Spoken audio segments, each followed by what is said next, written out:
Next on Worcester News tonight, where are we now and where are we headed? Worcester City Manager says the state of the city is strong. Plus, hate mail circulates around Shrewsbury. The target of the mailing says he's shocked by the message.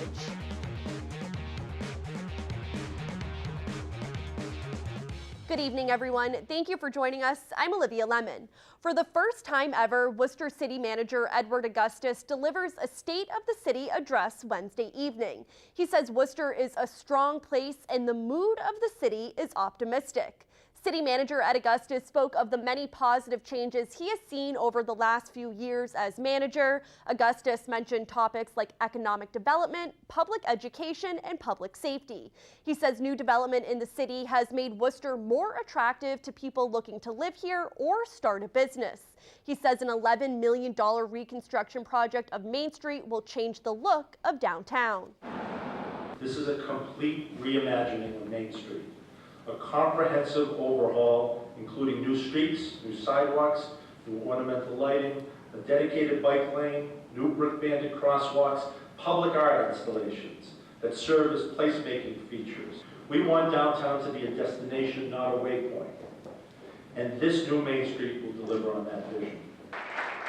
Tonight's address was at Mechanics Hall and organized by the Worcester Regional Research Bureau. After meeting some opposition from community leaders and commuter rail riders, the MBTA announced Tuesday it will not be adding new stops to the Heart to Hub evening service. Worcester's Heart to Hub express train to Boston runs Monday through Friday. It has a new start time, now leaving Worcester at 8 a.m. and a return trip leaving Boston at 7:35 p.m. The MBTA says numbers show since the service started a year ago, they have developed a loyal customer base. In February, city leaders said adding additional stops to the return trip back to Worcester would take away from the express train purpose. What we need now is more people from the Worcester area to use that train. We want to make sure it stays around forever. We want to have more, we want to have expanded service in the future. But this is good news for the city of Worcester, for the people who use the train, and for all the people who plan to use that train in the future. In a letter to the MBTA in February, city leaders also asked for an earlier return time, but for now, the MBTA says the train will continue to leave Boston at 7:35 p.m. New developments tonight on the hate-filled letter some people in Shrewsbury received. Tonight, we are hearing from the target of the mailing campaign. Perry Russum has the story. It has been the biggest toll on my family in my life. A day before Shrewsbury's election for town selectman, please vote for Rashid Sheikh on May 2nd. Rashid Sheikh, a candidate running for one of two open seats, was the target of an anti-Muslim letter. I felt broken. The letter, sent to neighbors and then posted on Facebook, reads, "Say no to any Muslim governance to our peaceful communities. Help stop making America another Europeistan." Do you think you lost because of the letter? I honestly think that nobody can give a scientific answer at this point, but there's no doubt in my mind that this letter definitely scared people. Shrewsbury police are investigating with the district attorney's office, looking at the possibility of whether or not this is a hate crime. We don't know whether the letter came from Shrewsbury. It's anonymous, obviously, so we have no way of knowing. Sheikh was able to retain his seat as a town meeting member, but it's that higher position of selectman he campaigned for. Sheikh says he wants whoever did this to come forward to open up a conversation about their differences. I believe that all people are good. It's just that they are sometimes misinformed, or uneducated, or don't understand the bigger picture. Sheikh says something similar to this happened to him in 2009 when he was running for selectman. He says he is now hesitant to run again. In Shrewsbury, Perry Russum, Worcester News Tonight. 5 members of emergency medical services in Worcester are biking down to Washington, D.C. to honor a fallen friend.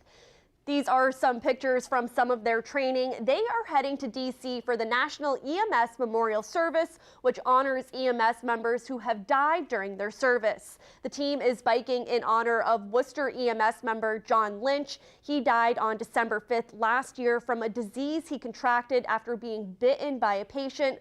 Worcester EMS Chief Stephen Hayes says he would do anything to honor a close friend. We started pretty much together way back a number of years ago. We're close friends and we worked together, partners, and he contracted a hepatitis C from a patient exposure and had subsequent liver and kidney transplants, and he passed away in December of last year.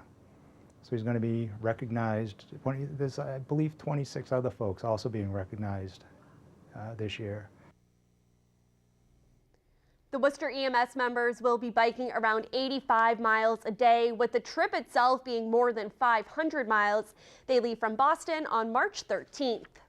The fight for $15 minimum wage is making its way through the State House. Worcester City Councilors voted in favor of the bill at Tuesday's council meeting. Our Cam Jandro has more. Worcester City Councilors support an effort to raise the minimum wage with an 8-3 vote Tuesday night. The bill being considered at the state level would increase wages to $15 an hour by the year 2021. Worcester City Councilor Christian King says it's a step in the right direction. This is a family matter, and what I mean by that is that, in Worcester, raising the minimum wage will impact 1/3 of households where kids live, and this is really just about doing the right thing. King says nearly 31,000 workers in the city would see a pay raise if the legislation is passed. Supporters of the bill say the fight for 15 will not only benefit families, but the city as well.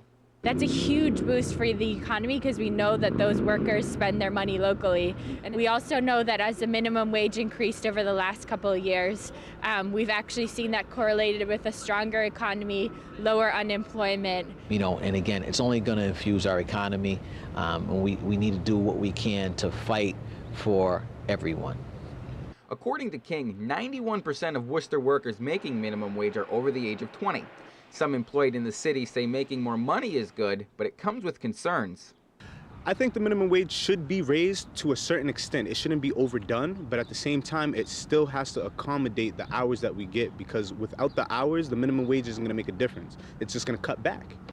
Fine idea, but here you are hitting them with an unfunded mandated tax with regards to this minimum hour increase that is going to affect their business, and it will affect Worcester.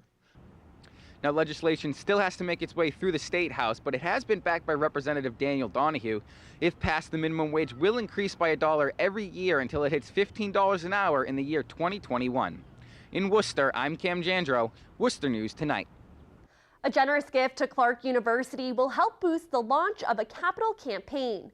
CEO and founder of Panera Bread, Ronald Shake, graduated from Clark in 1976. Shake's family donated $5 million to the school, which will be put towards a $125 million campaign to support student scholarships and other key components of an education. The Assistant Vice President for University Advancement says Shake's legacy in entrepreneurship is something students can look up to. As an entrepreneur, and a lot of our students have the aspirations to be entrepreneurs themselves, and Clark's, we consider ourselves entrepreneurial just in spirit, and so it's a great alignment between Ron's history and what he's been able to accomplish since graduating Clark and what we're trying to do here at Clark for our students as well.